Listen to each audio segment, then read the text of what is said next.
Welcome to the Small Business Miracles Podcast. I'm Jeff Randolph. This Small Business Podcast is brought to you by EAG Advertising and Marketing. We're here to talk about marketing. We're also here to celebrate entrepreneurs by diving into their story, and we're going to learn a little bit more about what makes them tick. Today, we're getting all our girlfriends together, and we're going to go on a bachelorette trip to Nashville. Or maybe it's a ghost tour, depending on who you are and what you're doing. We're talking to Paul Whitten today, and Paul is founder of Nashville Adventures. And we're going to hear about digital storytelling. We're going to hear about how to build that brand from the beginning. We're going to hear about service marketing. You're going to learn about how to make sure your business relationships are where they need to be. And then we're going to put Paul into the lightning round, like we do. So if you're ready, let's bring Paul into the conversation. All right. Talking about your strategies and all the capabilities, building all your hopes and dreams and all the possibilities. It ain't rocket surgery, but maybe it is. Oh, come on down, we're gonna sit around, we're gonna get into your business. Get into your business, that's right, get into your business. Oh, we'll get into your business. All right. Hi, welcome back to the show. I am here with Paul Whitten. Paul is the founder of Nashville Adventures. Paul, welcome to the show. Man, it's great to be here, Jeff. Absolutely excited.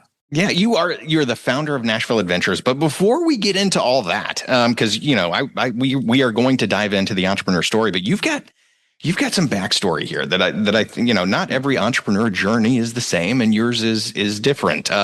You were a combat veteran in Afghanistan. You were in the Peace Corps, the UK Parliamentary Fellow. You were Tennessee's GM of the Year. Like that's a path. Could you talk about the path that leads us to today, to Nashville Adventures, to that point? Love it, Jeff. Let's hit it right off the bat. That sounds all fancy what you just said, but I tell you what, the God's honest truth is I had no idea what I wanted to do for the rest of my life. That is the God's honest truth. I didn't find my dream job or what I even wanted to do until I was damn near 37 years old. And it didn't matter if I was enlisting in the Army or later going to the Citadel and continuing my time in the Army, whether that was being a UK Parliamentary Fellow, all this stuff you listed. To be real honest with you, it's me trying to find a place where I was truly happy professionally. Mm-hmm. And I literally did exact opposite things. There ain't two things more different than combat arms in the U.S. Army in a time of war and the Peace Corps. They're the exact opposite. And I tell you, everything I've done, though, has led to Nashville Adventures. And I think there's one thing I always try to push on people. Mm-hmm. You always are an opportunity to learn. You learn more from bad leaders than you do from good leaders. And as an individual, you make a choice of how you handle your situations. If you're in a bad spot, you're still in a grand classroom of learning. And I tell you, that is the biggest thing I've learned. Everything I've done has taught me something. Yeah. We say this on this podcast a few times because I will oversight Disney films like the Meet the Robinsons, and one of the quotes that we use in there quite a bit is from success you don't learn very much, from failure you learn a lot. There's a lot that you can learn. Amen. So and other people's failures as well. Exactly. Well, Amen. Get into Nashville tours. Nashville Adventures then, because you do tours. You do you have corporate events. Give us an overview of what this animal looks like. Yeah. So Nashville Adventures is a tour operator, does ghost tours, pub crawls, history events, private events, corporate events, Civil War tours, cemetery tours, all sorts of stuff. I started this thing basically bored of I used to work corporate Amazon in a previous life. And I started this thing working weekends just, to be busy. And it all kind of echoes back to when I was younger. When I was active duty, I got hurt pretty good. And then, from Afghanistan land and all that stuff, they sent me back stateside, had a couple back surgeries. And when I was getting physical therapy in the morning, I was bored out of my mind in the evening. And all my friends were in Afghanistan still. So you can imagine my 22-year-old self's headspace. All my buddies are over there, and I'm sitting here at Fort Knox, Kentucky. And so I started, trying to be busy. I go to Fort Knox Patton Museum, and I just walk around giving tours to people. And I worked with the civilian guy who ran the Army historical program over there. And I said, hey, I'm bored. Let me do this. And he goes, yeah. And so I walked around talking about Patton's pearl-handed revolver. that was the highlight of my professional existence before I started Nashville Adventures. If you ask me what I had more fun doing, That walking was the the thing. Palace of Westminster with this Southern accent or working in the Patent Museum for nothing, it was the Patent Museum. So when I started this, the whole goal was like, I just want to have a little bit of fun and show off this city I love so much. Mhm. And then it evolved into what I just described. And it is the evolution and it is the Venn diagram of what I love. I got 3 circles I love doing. I love history. I love people. And to be honest with you, I love making money. I ain't gonna lie. It's a business podcast. I can say it. There's a reason for that. Yeah, we can go ahead and own up to that. Yeah. That's okay. There's a purpose for that. Amen. If I'm good at it, I'm not going to charge nothing for it. And then when I hire folks who love it as well, it just enhances that experience. Yeah, that's a balance sheet. Amen. So yeah, it's my other than my child, it is my child. I love this business so much. It is my pride and joy. And I'll let you talk about the different kinds of tours, because I noticed you've got a corporate side, you've got the ghost tour piece of it, you've got the regular walking tours. Like I saw distillery. Just kind of throw some flavor out it, because let's be honest, nobody is going to say Nashville. I'd never want to go to Nashville. That sounds like a terrible time. Like go ahead and throw that out there. Give us a space for it. So everything I kind of started this business for was an answer to what I felt was a gap in Nashville. Nashville is known and is the bachelorette capital of the world. Yeah. If you go on Broadway on July, there is 30 to 40 bachelorette party groups per hour on Broadway in front of those honky tonks. But there is no Civil War tours. There is none of this. And before Nashville was Music City, you can make a great argument it was Entrepreneur City. But at the same time, this was a frontier city. This was an active Civil War site. There is a foundation of this city that led to it becoming Music City, and that story was not being told. We're the damn, to be honest with you. And I felt like that was an opportunity, because the best way to enhance your experience in the city is understand why you went there. Broadway is a great time. You see that picture, you got 30 honky tonk, 70 floors of music, that's fun. But why is that there? And when you understand the roots and its connections, especially to where you're from, it'll just enhance your experience while you're here. And that was our history tour. Our history is history, highlights, and hacks. The whole goal of this is when you show up and you might, saw 1 or 2 things about Nashville. You might know the Grand Ole Opry. You might know Broadway. But you don't know much else. This is going to get you to success. And whether that's, I still love leading tours. I try to do 2 or 3 a week still. But you're going to have songwriters, you're going to have singers, you're going to have Broadway performers, you're going to have historians on our staff go and talk to you and give you an understanding well past a Wikipedia page. And then we're going to go into a honky tonk or 2. We know all the bands down here. They're going to say hello. And that is a major differentiation point. Our ghost tour, we actually know what we're talking about here, and you get to see a grave of a U.S. president. Our pub crawls is based on us shaking hands and kissing babies with every distillery in Nashville. We got preferred pricing. So basically what you paid for on the ticket, you're basically making that is what you'd spend on alcohol anyway. Might as well have an actual historian tell you the distillery history and why Tennessee whiskey is a song by Chris Stapleton.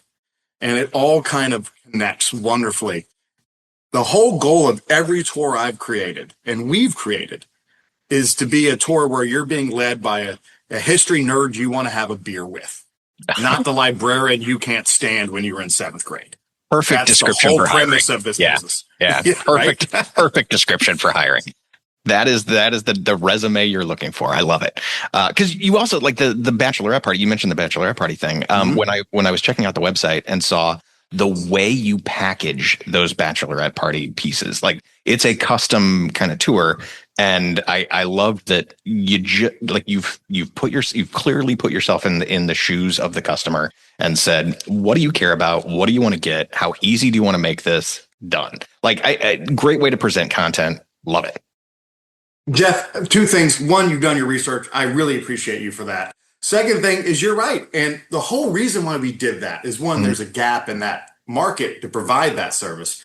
The second thing is I love setting and coordinating events with bachelorettes.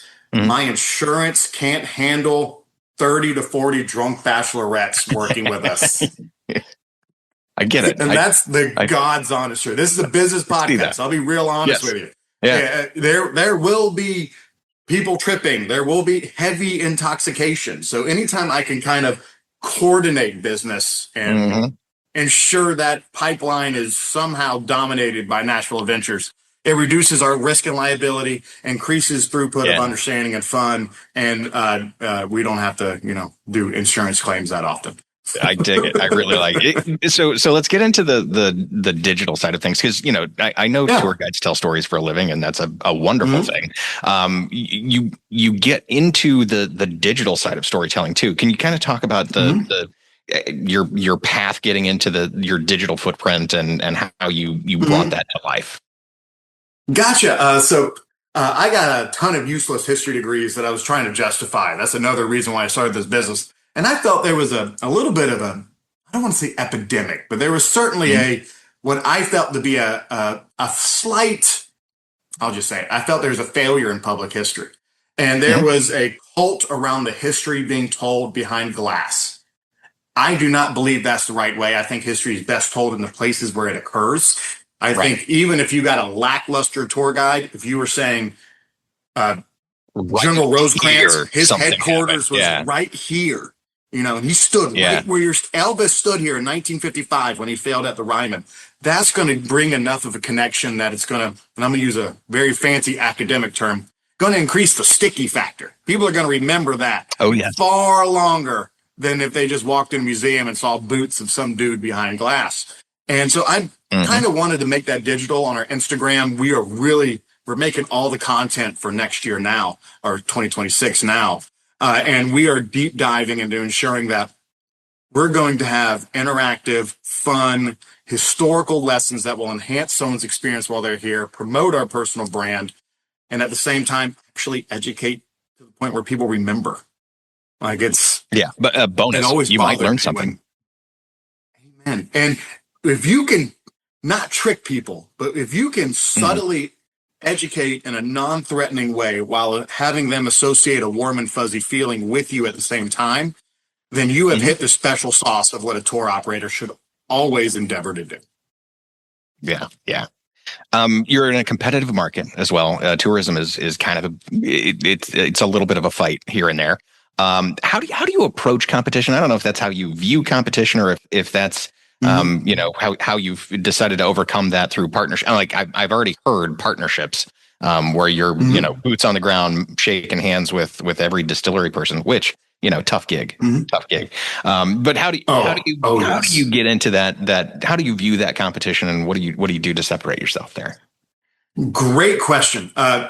And I'll be honest, I've never met an entrepreneur in my life before. I was about 35. I did not know this was in the realm of possibility. I will tell you that I also did not know how to engage my competitors well. I'll be the first one to tell you that. And when I say that, I am like this with everybody. If someone asks me a question, I will tell them. There's business people who read Sun Tzu's Art of War. I read Clifford the Big Red Dog. Like I just did not know how to really... I was just a nice guy to everybody. I was also incredibly naive about how competitive this was. And that was such a gift. If I would have gone to the SBDC, the Small Business Development Center, and say, give me a list of my competitors, I probably would have cried and never would have done this business. That's too much. Yeah. Absolutely. But I tell you what I do is I engage everyone I meet. I always want to be participatory. I always want to engage. And to be honest with you, especially for my business friends out here, when you are close to your competitors, you learn from them, and also you learn what to avoid. And if you're smart, you'll keep your cards close to your chest, and you'll be looking at everyone else's cards. And the best way we have done this is the Chambers of Commerce, the tourism, Nashville's tourism version of that, the Music City Concierge Association. And what we kind of do is we kind of realized all those are gyms. You're not going to go and bench 350 going to these places once. You're going to bench 350 going every other day for a year. And that's been a real contributor to our success. That has been an exponent on our marketing dollars when you're allied with the Chambers of Commerce and various other organizations and entities. If you are not a direct competitor, but you're in my lane, aka the distilleries, the honky tonks, the trolleys. Other options you could use for your entertainment. Amen. That's business opportunities. So you Mhm. mentioned the bachelorette party tours. We had special pricing on trolleys. And to the point that I don't need to buy a trolley, and I could probably do trolley tours, which is something Mhm. we're thinking about doing in April and May. That is only from the shaking hands, kissing babies Yeah, aspect of yeah. business. And it is so vital to the point that if I, I teach at the Veterans Entrepreneurship Program at University Mhm. of Tennessee, and I tell all these new vets, if there's one thing you get out of me, you need to go exercise at the Chamber of Commerce. You need to go in the community, meet these people. And if you go once and you get your feelings hurt because no one loves you in the first minute, that is your failure, not theirs. If you go Yeah. 20 times, you're not going to have that issue. You should always engage. You should always get to know people because your customers are number one. Your competitors are number two. That's just reality. Yeah, yeah. I like the metaphor for exercising at the Chamber of Commerce because you're right. You will reap those rewards if you actually put in the work. But if you just sign the check and you never attend an event and you don't make it a priority, you're not going to get anything out of that. Great analogy to use for that. And it's clearly working.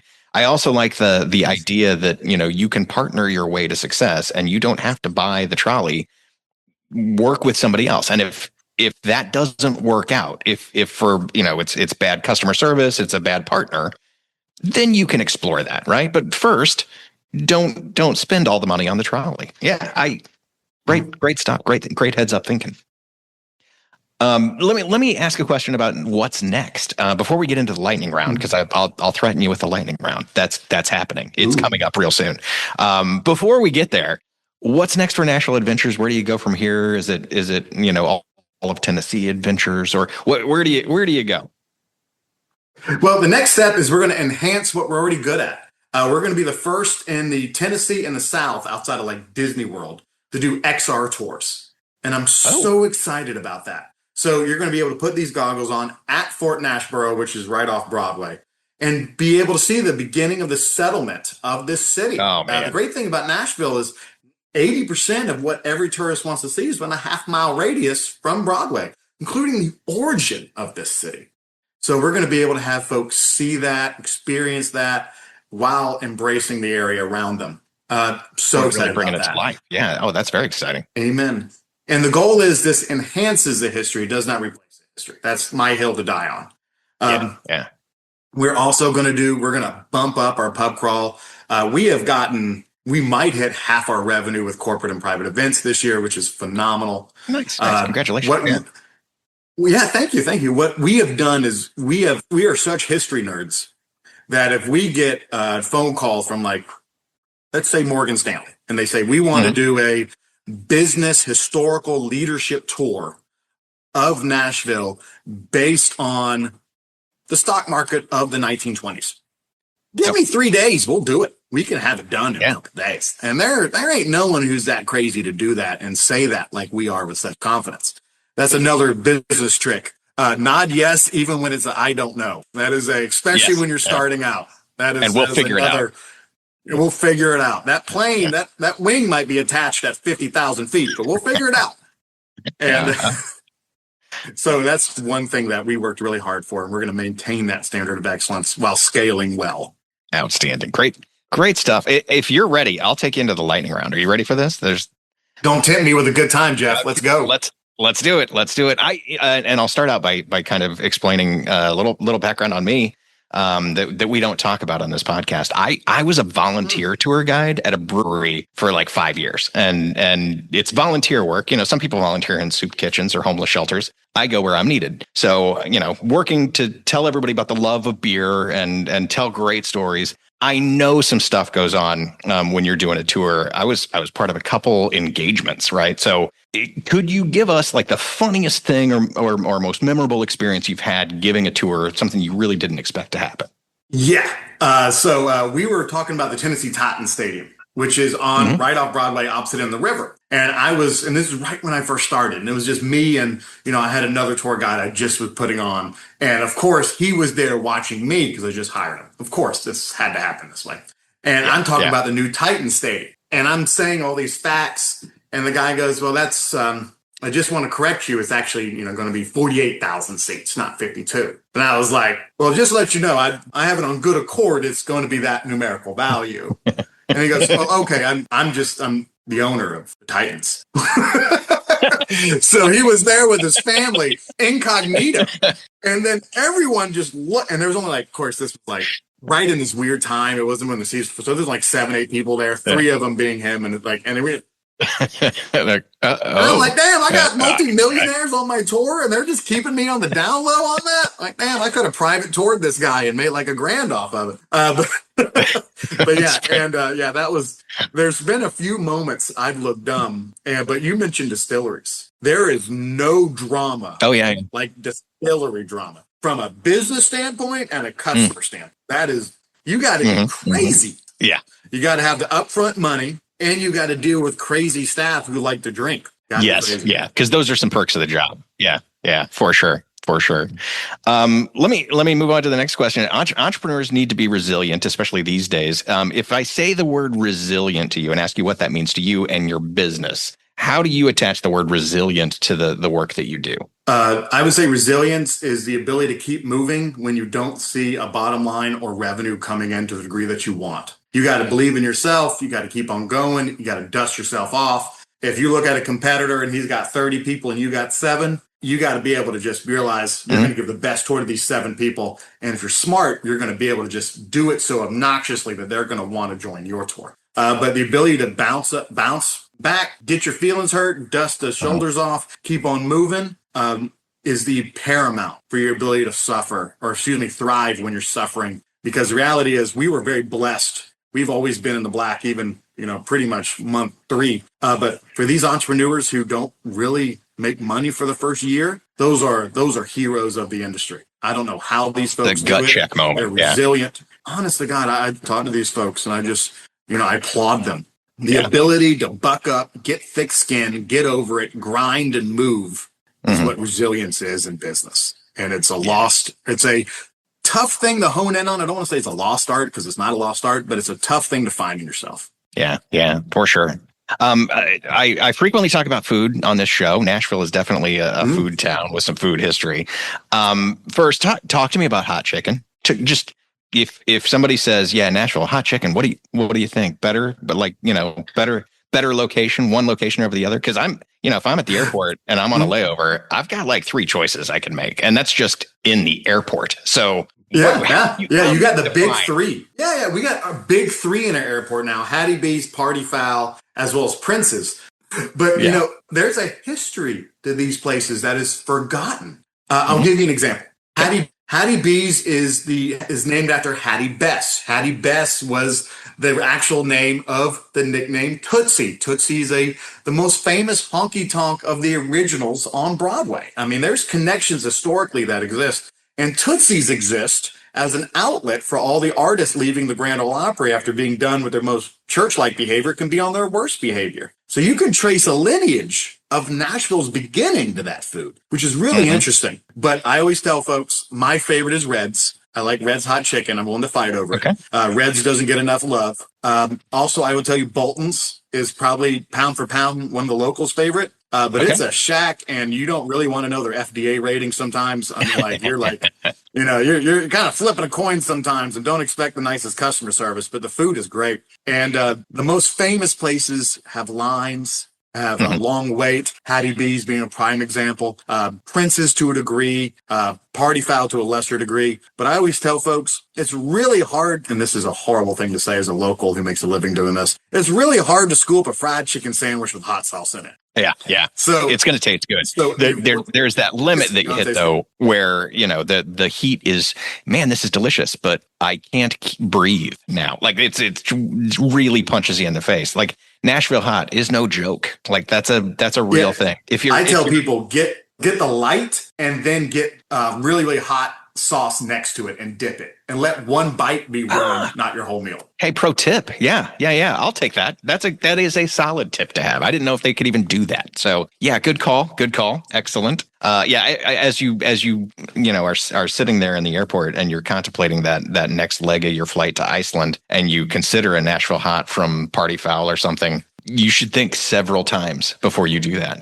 There's a decision. Jeff, how do you know we got flights to Iceland? How do you know that? That just came out like 6 months ago. These are hypothetical situations. These are totally hypothetical. Do they have a flight? Jeff, that is 100. How would I know that? Yes, that just started. That just started like 6 months ago. That's incredible. Yeah, Jeff, you've done your research. I'm absolutely Iceland gets a highly recommend from me. Highly recommend on travel. So get there through Nashville.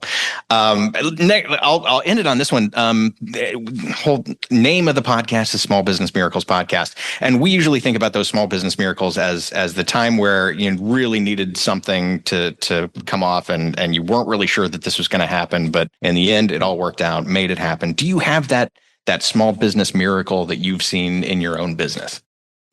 Yes. We cheated the system by being service-based, which means that we don't need a lot of upfront capital, and the money we make leads to great, and what we sell is great margins. But I think every business is a service business. Mm-hmm. And as long as you capitalize on that reality and you understand that you might be selling product A, product B, but if you haven't honed in on the reality as a foundational pillar of your company, that service is what matters, then you have a hack compared to your peers that will increase the likelihood of you succeeding efficiently. Mm-hmm. If you're not absolutely insane about service, especially when you start, no one's going to care about you because your differentiation point ain't high enough yet for people to really care about you, unless you're obnoxiously service oriented. Yeah. That's the hack, in my opinion. Perfect. Yeah. And service-based businesses, your product is that service, and it's different every single time for a billion different reasons, because it's a different person giving it. It's a different conditions giving it. It's a different group of people receiving that service. And if you don't focus on that service quality, your product is at stake. Like that's a whole thing. So, man, yeah. Great and stuff. I tell you, if you sell a product, service is the same thing. Whatever your service is for selling that tangible item, be obnoxiously service oriented. Yeah, great advice. Great advice. Your staff laugh at it. That's worst things could happen. Worst things could happen. Amen. I will take you out of the lightning round. Thanks so much for the lightning round is no sweat for you. You nailed it every time. Let me tell people where they can find you, just like this was Hot Ones, and you can tell people where you're at. Where can they find you if they're interested in whether that's the bachelorette party or a corporate event, or just gonna do a walking around ghost tour? Where can they find you? There you go. This camera. Yeah, that's right. So NashvilleAdventures.com. You can find us on the Instagrams, TikToks, the LinkedIns. We've worked enough on SEO. If you put Nashville Adventures on Google, or even if you're on AARP and on Bing, you will find us very quickly. I take pride in that. So you will find us at NashvilleAdventures.com. Whatever you're looking for, give us a shout, give us a try. I promise you will enhance your experience in this city if you start with us. There's somebody who knows what kind of Bing search goes on. I appreciate that. Paul Whitten, founder of Nashville Adventures. I appreciate you being here today. Thank you, Jeff. I appreciate you. And that is our show. Thanks so much to our friend Paul Whitten. And thank you for listening to the Small Business Miracles podcast. Remember to subscribe, leave us a 5-star rating and review. Drop us a line on the website at eagadv.com if you have any thoughts. Until then, we'll be out here helping entrepreneurs with another Small Business Miracle. All right. Talking about your strategies and all the capabilities, building all your hopes and dreams and all the possibilities. It ain't rocket surgery, but maybe it is. Oh, come on down, we're gonna sit around, we're gonna get into your business. Get into your business, that's right, get into your business. Oh, we'll get into your business.